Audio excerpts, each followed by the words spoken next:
Welcome to another episode of The Road Less Traveled. I'm your host, Evan Drisner, and I am really excited about this one, more than most, because I've heard you speak, even saw you get your award at the Rajmanik award banquet 2 weeks ago, and your story is exactly the kind of thing I wanted to have on the show. So really good to have you. Pleasure. Thank you for having me. Kendal Netmaker Enterprises. What really speaks to me, and we talked about this a little bit, is your card. You have like 3 things on the bottom of your card. What are they? Tell your story, build your brand, leverage your success. Exactly. Yeah. So that's really what this show is about. And I've said to a couple of our guests, really it's your story that builds your brand. If people love your story and like your story, your brand is gonna build. So right now, Netmaker Enterprises, what is that? So it's a speaking business. Okay. So I do a lot of keynote speaking and workshops across the country, hoping to get into the US in the next 12 months. Aside from that, we sell products. Like my book, Driven to Succeed, is one of the products. We also own our own business, Nietzsche Gear, and most of you know what Nietzsche Gear is, the lifestyle apparel brand that I created in 2011. So we sell a bunch of that, and hopefully get into more products in the future. That's awesome. So we're going to get to that. We're going to get to the business that you've built and kind of the struggles that you did. But your story isn't Nietzsche Gear. No. It is in terms of that's part of your life now. Right. But really your story is how you got there. And it's inspirational. I've heard it. So why don't we go there? So like where did you start? How did life start for you? The foundation started in Sweetgrass First Nation. Okay. So that's about almost 2 hours west of here. Okay. Right outside the Battlefords. And in Sweetgrass is where my mom chose to single parent myself and my 3 younger sisters. So basically, we left my father's reserve, Whitefish or Big River First Nation. They split up. So where was that? That's about an hour and a half north of here. Okay. Right by PA. And when we left, we started to stay in these women's shelters in Prince Albert and in Saskatoon. I remember staying at the YWCA in Saskatoon as a kid. I remember taking that train as a kid as well. And eventually we made our way back to Sweetgrass where my mom's mother lived. We call her Kukam in our language. Yeah. So my Kukam took us into her home, a little one-bedroom house. So we were all like 6 of us living in there. Wow. My mom slept on the couch. I slept right beside her on the floor. My sister Kendra, Farah, Marisha.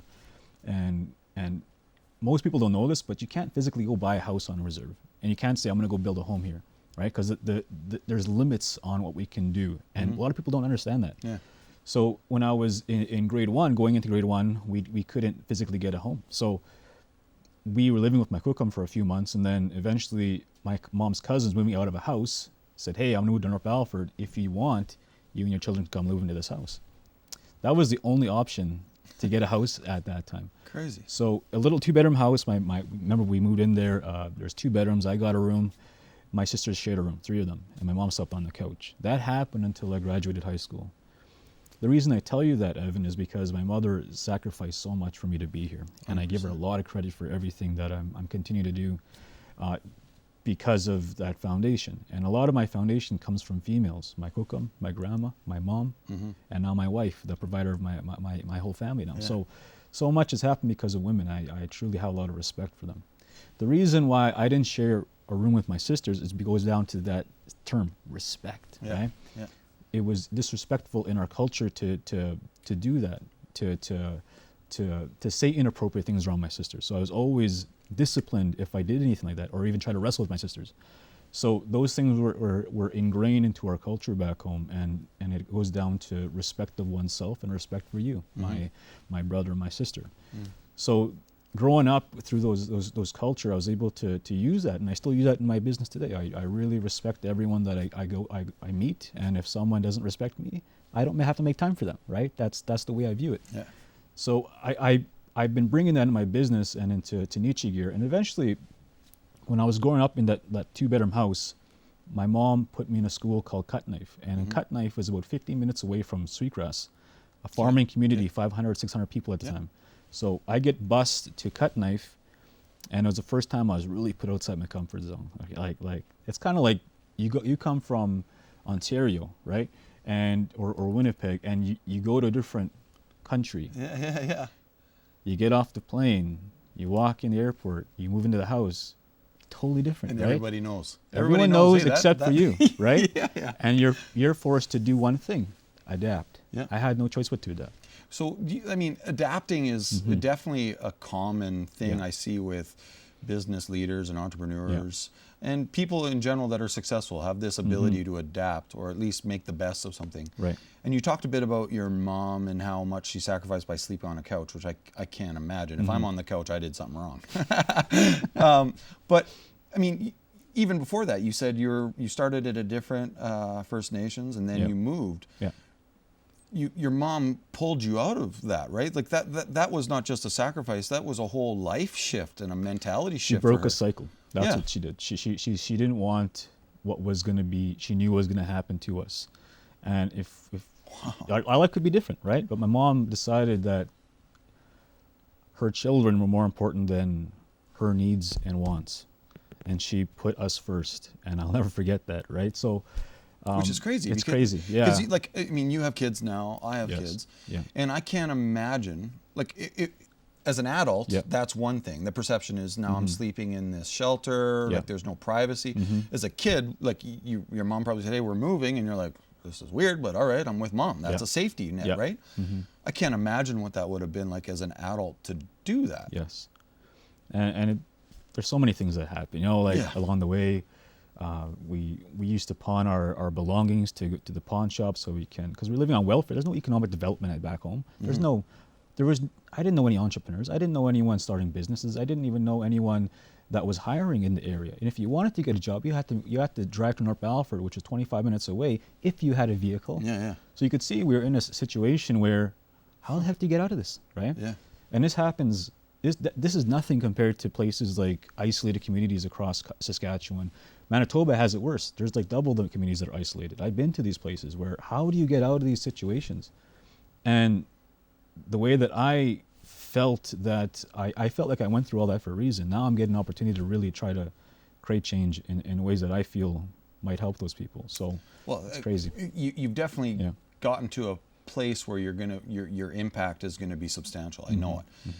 But that didn't just happen. Like you started kind of telling that story. So now you're going into a small town to go to Yeah. school. Yeah.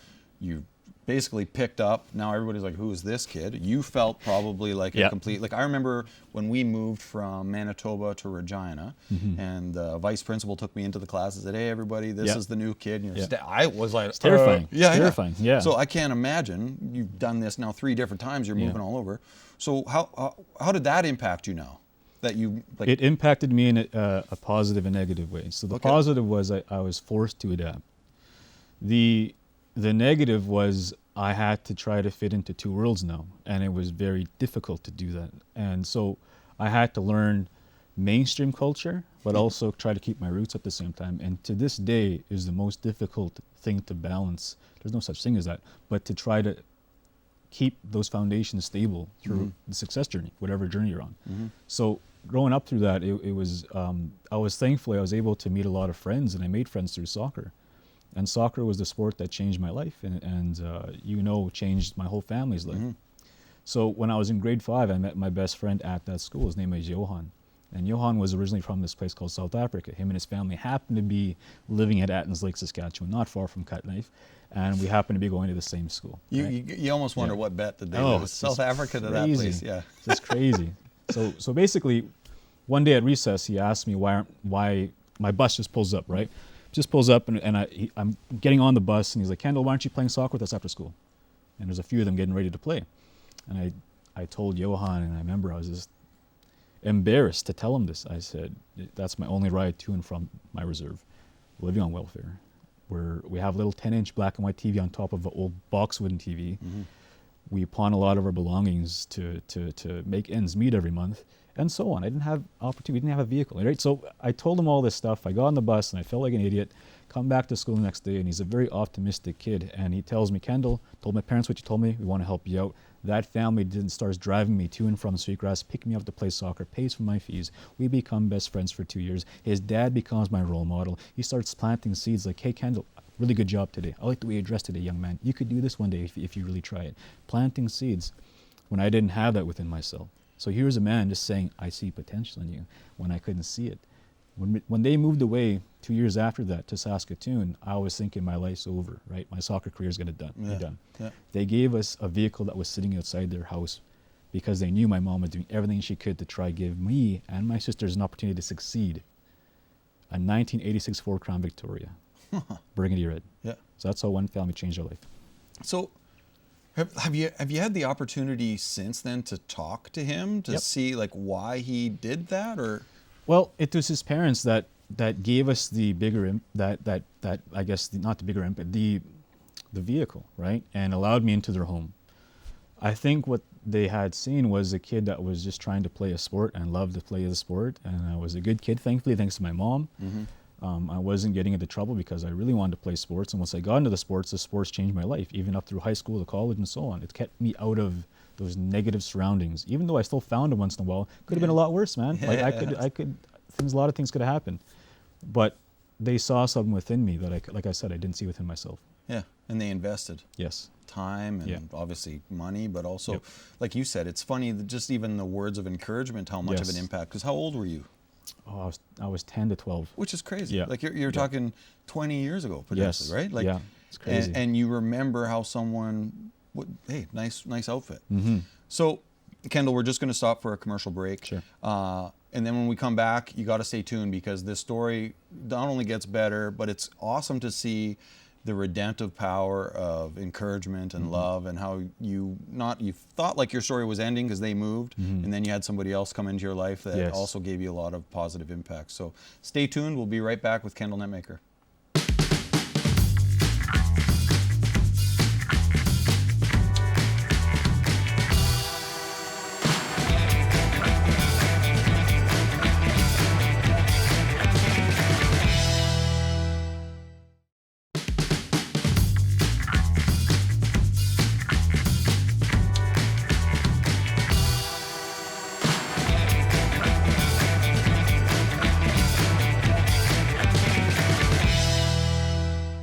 Welcome back. I am with Kendal Netmaker of Netmaker Enterprises, Nietzsche Gear, so many things. And we were just getting into the part of your story where a family from South Africa really fed into you, and your family gave you a car. So now you're having access to getting in and out of town. Yeah.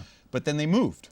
Yes. So sometimes in the stories that's a big shift that doesn't end well. But for you, Yes. it kept momentum. And how? Why? So now you have this vehicle. What's keeping you motivated? I think that the biggest motivation at that time for me is my gift was sports, and I recognized that gift. So I wanted to maximize that, and my main thing was become a professional athlete in either soccer or volleyball. So I was always kicking the ball around, and eventually I started playing volleyball over an abandoned swing set with my sister and my cousins. So we started playing that because we had role models like my mom, my aunties, my uncles. They'd play that, and we watched them play that. So we had healthy role models that were doing that stuff. So we were like, hey, we want to play too. So we started playing outside my Cookum's house on the reserve, and we started to. That's what we practiced. And getting into grade 10, that's when I switched schools again to North Battleford, John Paul II Collegiate, and I went there for one reason: to play more sports. I wanted more access. I wanted to play soccer and volleyball. So I get there, and the first day just happened to be volleyball. Soccer's tomorrow. I was like, okay, I'll try out for this volleyball team. And I didn't know, but they wanted you to pick one sport and to focus on that. So I was thinking, I don't know if I want to do that. So I'm going to try this volleyball sport and see what happens. I show up, I get to the gym, and have you ever walked in a room and wanted to walk back out because you're too nervous? or Almost embarrassed? every room I walk into, Kendal. Yes. So that was like the feeling again, like I'm having flashbacks to getting off the bus, going to that school. Yep.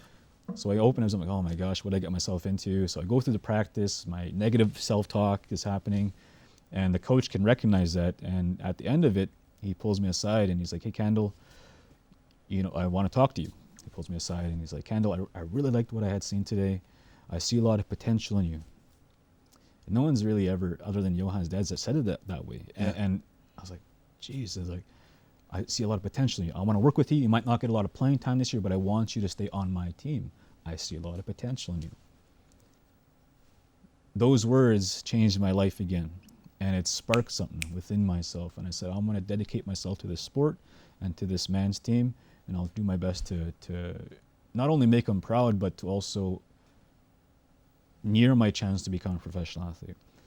So again, sports is saving me. It's keeping me in school. I was always like a 60-some student. I was never getting 80s or nothing, but sports is keeping me in there.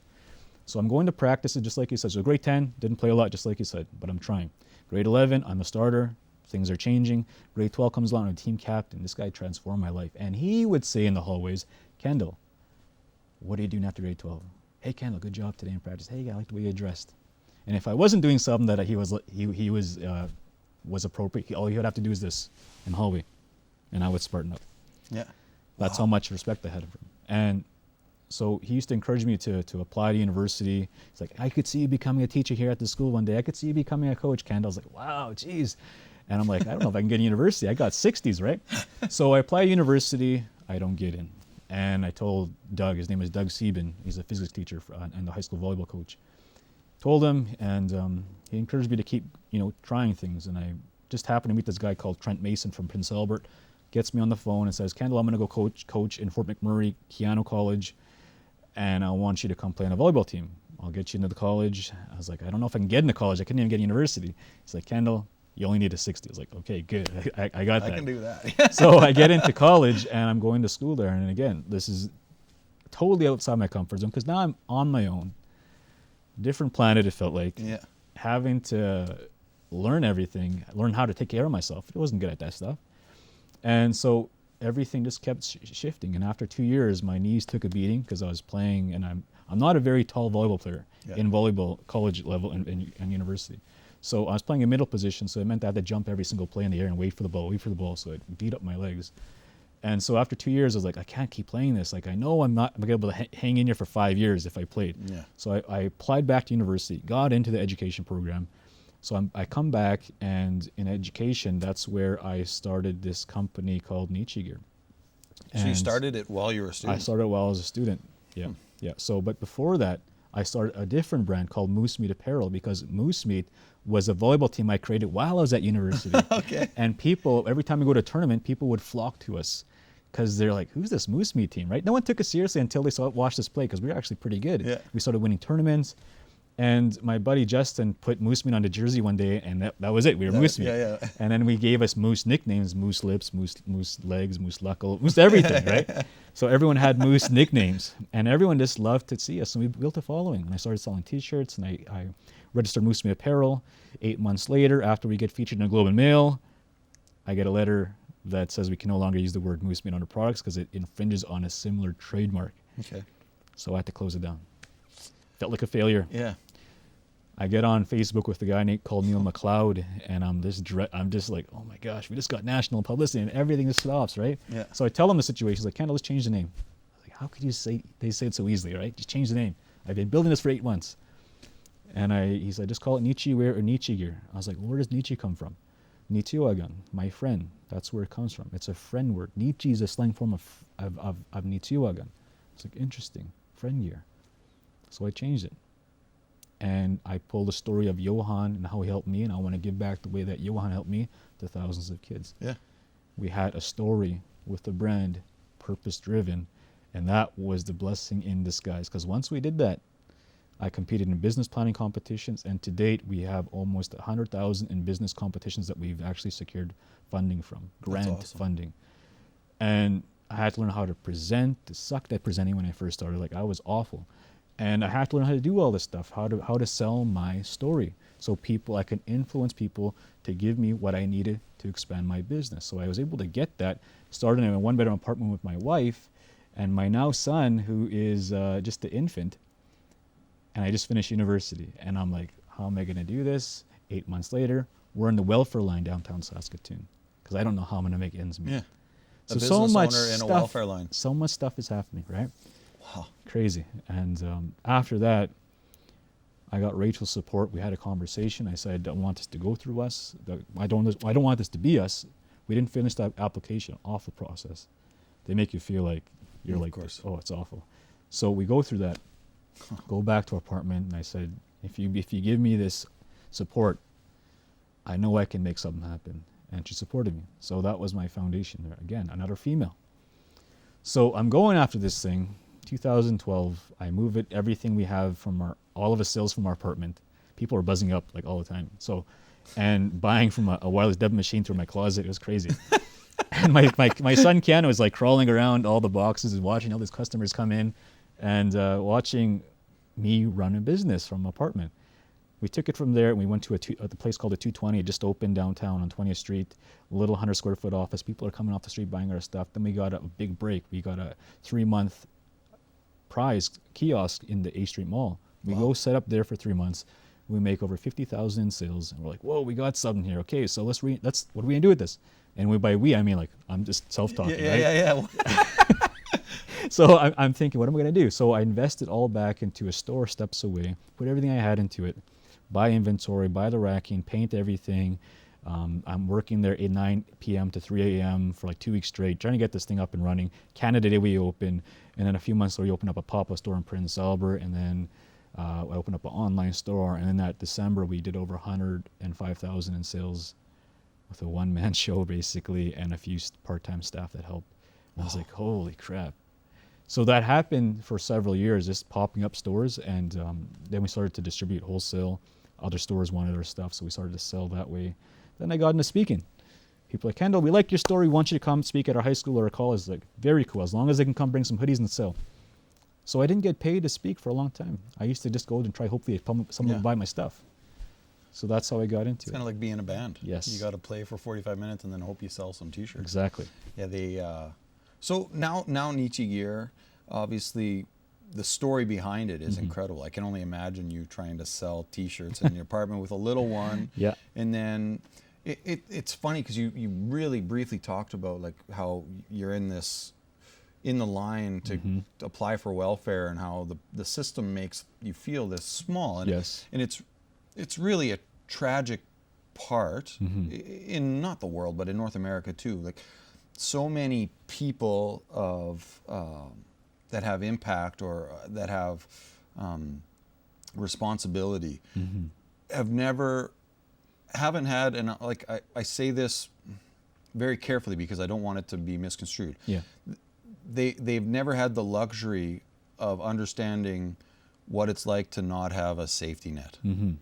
No, we don't have that. We've never had that for perhaps hundreds of years. And that's why it's so hard for people, it's not just First Nations, but anyone who comes from poverty or comes from a very traumatic background. When you get something, it's so hard to keep that because you're conditioned to lose it. You're conditioned that it's scarce, right? That you're only going to have it for a little amount of time. So your first instinct is to get rid of it or to burn through your money. So I have to change my whole mindset. I had to become a totally different person so I can sustain my life, sustain my business, sustain my relationship with my wife, sustain everything. Yeah.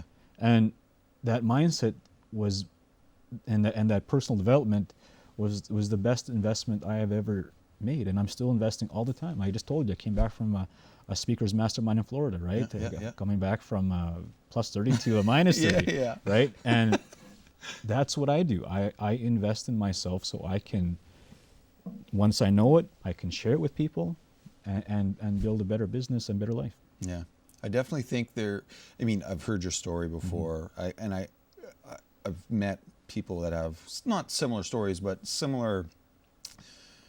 they've had tough times and they've rebounded and they've seen redemption in that. But there's something powerful with somebody that is in a leadership role or has a platform.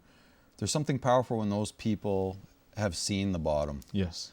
And they have empathy, they have grace, and they speak well, but they also understand that this takes work, and this isn't here just because of me. I got to keep working and earning this. So with the business, Nietzsche Gear, and obviously your enterprise, your speaking, is Nietzsche Gear now just a store? Is it online? Like, where can people buy this stuff? So you can buy it online. Okay. We do distribute to select retail outlets, but we're more focused online now. Okay. Everything from 8 years ago when 8.5, oh my gosh, it's almost 9 years now, when we started, has totally shifted. We were so focused on, I'm going to get my t-shirt. You want a t-shirt, right? Okay, $20, right? So I was so focused on the one-to-one sales.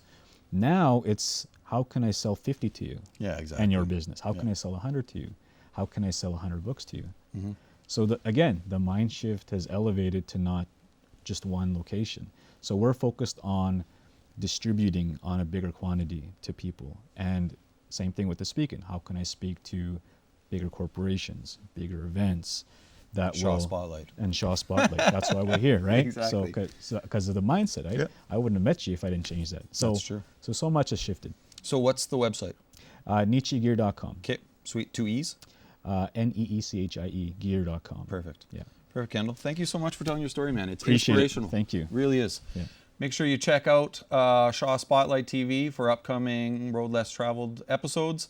Again, my guest, Kendal Netmaker, thank you so much for making it. Really appreciate it. I hope you guys were inspired as I was, and I look forward to seeing you next time.